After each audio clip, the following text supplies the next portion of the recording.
Ishii hordoftoota nagaan koo bakka jirtanitti isin qabu jechaa har'a viidiyoo kan biraa qabadhee isiniif dhiyaadheen jira. Akkam jirtu nagaa keessanii? Har'a immoo viidiyoon yookiin immoo ergaan ani qabadhee isiniif dhufee akkaataa qopheessa guttoo fi ittiin qoraman kan konkolaachisaa uummata tokko yookiin immoo kan hizbii aandiiti jechuudha. Har'a kan wajjiniin ilaallu. Kanaafi akkuma yeroo darbee waa'ee kan motoraa irratti wanta bal'aa kaasee isiniin haasa'ee har'as immoo konkolaachisaan yookiin immoo qoramaan tokko akkamitti guttoo kaawwamanii jiran sana qoramee darbuu akka inni danda'u, seera akkamii eeguu akka inni qabu kan wal wajjiniin ilaallu ta'a jechuudha. Kana gochuu keenyaan dura jalqabatti guttoon kun akkamitti kaawwama, fageenyi guttoowwan kana gidduu jiru hammamidha, yeroo shaakallus immoo fageenya kana sirriitti beeknee shaakallaa kan jedhu wal wajjiniin ilaalla jechuudha. Kanaaf guttoowwan kun guttoo sadiidha kan barbaachisu. Guttoowwan sadiin baay'ee murteessoodha. Haa ta'u malee guttoon lama immoo bukkeedhaan yeroo tokko tokko kan kaawwaman jiru. Fakkeenyaaf asirratti guttoowwan daraddaraman kana yoo ilaaltanii guttoowwan inni jalqabaa guttoo isa kanadha. Inni lammataa immoo guttoo isa kanadha. Itti aansuun guttoonni sadaffaa as jira jechuudha. Guttoowwan sadan kun yookiin immoo shikaalli ta'uu danda'a. Yeroo tokko tokko shikaala mukarraa hojjetame fayyadamu biyya keenya keessatti shikaala ta'uu danda'a.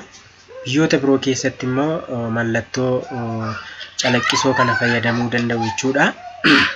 Kanaaf guttoon kun bakka kanarraa kaasee waliigalli dheerinni isaa meetira 22dha jechuudha. 22 waliigalli isaa asii ka'ee amma dhuma kanaatti meetira 22dha. Iddoo kanas ni kaa'een jira. Guttoowwan sadan kana gidduu asii kaasee amma guttoo isa walakkaa jirutti meetira 11dha. Iddoo walqixa lamatti reetu jechuudha kan inni taa'u. Deebi'ee immoo isa kanarraa kaasee amma asittis immoo meetira 11 ta'uu qaba jechuudha. Kanaaf yeroo tokko tokko leenjistoonni maal godhu akkasumatti abbasatti dhuma fudhatanii yeroo isaan kaa'anii nama leenjisan iddoo tokko tokkotti hin argama.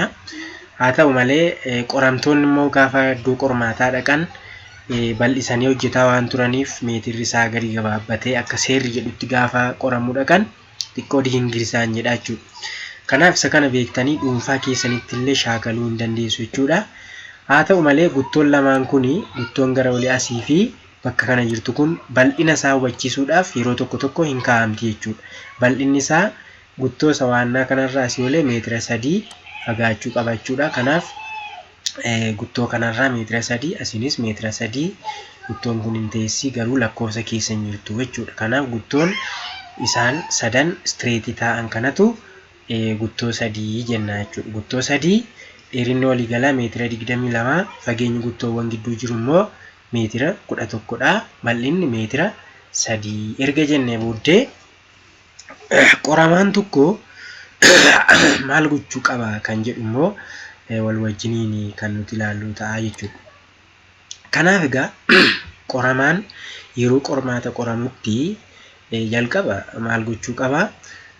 Konfidensii guutuu erga horatee booddee of amansiisee kallattii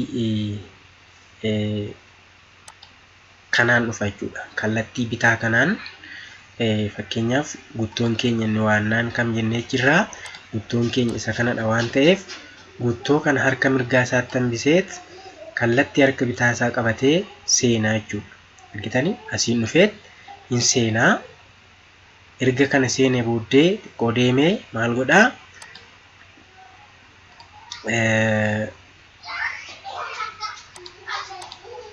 Hin seenaa. Haala kanaan kallattii kanaan deemee ba'aa jechuudha. Argitanii yeroo seenu karaa bitaa kana seenee dhufee guttoon kun harka isaa bitaatti hafti jechuudha. Guttoon walakkaa inni ittiin darbu kun gara harka isaa bitaatti hafuu qabdi jechuudha. Argitanii yeroo seenu kallattii harka isaa bitaatti hafuu qabdi malee kallattii harka isaa mirgaatti hafuu hin qabdu jechuudha. Harka isaa bitaatti hambiseet dhufee seenaa jechuudha. Kanaaf yeroo kana gamaa inni ispookii olaallachuu qabaa.